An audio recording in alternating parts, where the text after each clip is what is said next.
Has anyone not heard of Bitcoin? I do just want to, because it's okay if it's new to you, and if people are watching at home, do they need to know what Bitcoin is to understand any of this? Because it's possible people are watching and they don't know what Bitcoin is. Absolutely. So for those who don't know, Bitcoin is a new digital currency. Cool. Right. And it's not backed by any government. And it's just kind of like people are calling it the currency of the internet, and it's all digital. Like it doesn't exist in the physical world at all. Right, and it's been getting a lot of news coverage. Sometimes it's actually pretty bad. Why is it bad? Because like imagine like the early days of the internet, like the early 90s, and the first community that got attracted to the internet were like people who were trying to do like some shady things or some illegal things online. Bitcoin kind of like went through the same phase where initially, you know, a lot of the usage might not have been completely legal. People were buying drugs. Yeah, people were buying drugs, and like that, and that's also a very like clickbait story. Yeah. So it gets a lot of coverage, but like Bitcoin has been around for 7 years now. And I didn't know that. There has been a lot of like investments. More professional firms have stepped in. There are a lot of like very interesting use cases which are coming up, and this technology is growing. So imagine like if early 2010 was like 1992 for the internet. So we have grown over the last like 4 or 5 years, but we are still like pre-Netscape era.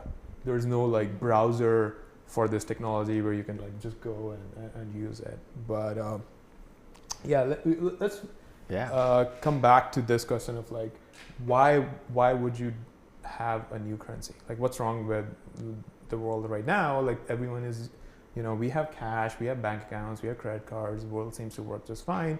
For that, I will like ask everyone to kind of like take, kind of like go to a higher level and try to imagine that maybe we are just used to the world being the way it is, and try to envision that, hey, things could actually be better, right? So the first thing is that currencies, so fiat is a currency that is like, you know, think of it as like a more traditional government-backed currency. They're actually not very stable. We don't feel that in the US, right? But if you look at the rest of the world, like, so I was born and raised in Pakistan, and people would not keep their savings in the local currency. They would actually either buy gold, or they would actually buy the British pound. Because it's more stable. Because it's more stable, right? So they don't want to just like have their savings in the local currency and then after 4 years see that it actually went down in value. So this is a chart of the Chinese currency versus the dollar. And there was a massive hit in around August of 2015 that not a lot of people actually noticed that this happened. But a lot more people noticed when Brexit happened. Right, and the British pound took like a massive, I think this was between 25 to 30% hit in value, because imagine that these currencies are tied to whatever the government is doing, right? And if your government is not very stable, like you live in, I don't know, somewhere in Africa, Argentina has had massive problems. So these currencies are actually not stable because they're tied to a particular government, right? So if we can design a currency that doesn't have that constraint, that'll be pretty cool. The next thing is that our currencies, to operate them, you depend on a lot of infrastructure. Like think of the banking infrastructure, right? But the banking infrastructure is not like the internet. It's not open. You can't just like innovate on top of it. It's actually closed source. Only banks can access it. And what ends up happening is that you get charged all these fees. Like why does it charge $40 to send a wire? It makes no sense. Right? Banks are able to extract that money because they have a monopoly. Right? If all of the banks are charging at least $40, that's the price you pay for sending a digital wire from one place to another. Right? And then there's all sorts of overhead. They're slow. They can like introduce new fees, and you can't really do anything about it because they control the infrastructure. It's closed source. So you're saying like one of the problems with the fact that money is tied to countries is, and physical banks, is that because they have this monopoly, they can charge us whatever, and we don't have control of the money. They have control So it's of the like money. different levels of control, right? Like the governments have control in a different way, and then these institutions, banks, which are like really private sector, but because there are so few of them, and they kind of the infrastructure is closed source.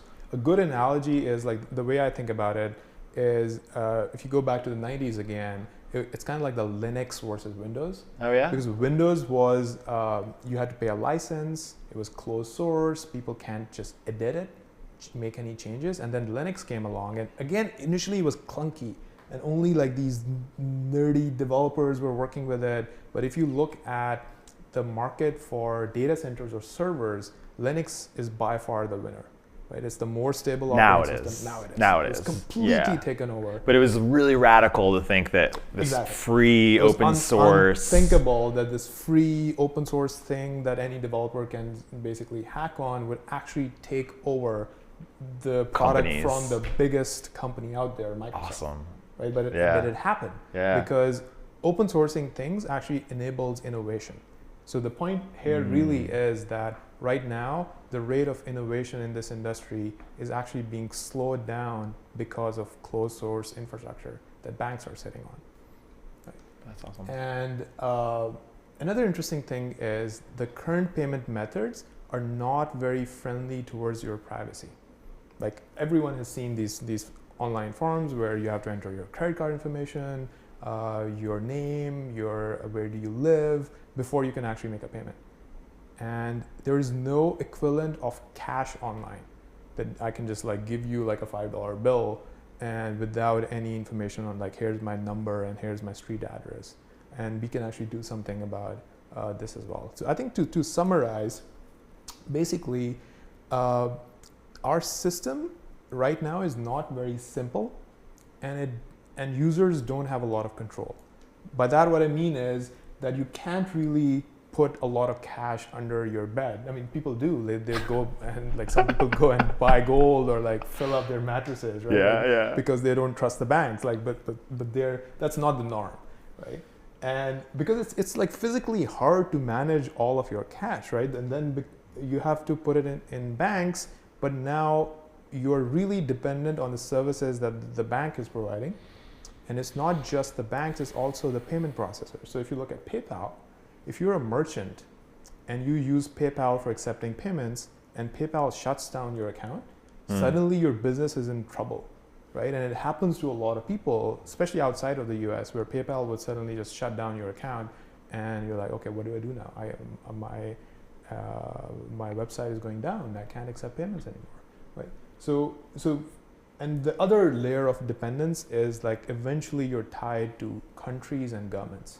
And if, let's say, I was born and raised in Pakistan, if something bad is happening in the country or the government is not very stable and the value of my currency is going down, like I'm losing money and it's not my fault, right? Because the government is like did something wrong, it's not stable anymore. But so at a high level, we are dependent on all these large companies and governments, and maybe there's a better way, right? Like maybe we can actually design a global system for digital payments where we are not dependent on any of these parties. And that's where Bitcoin comes in. Awesome.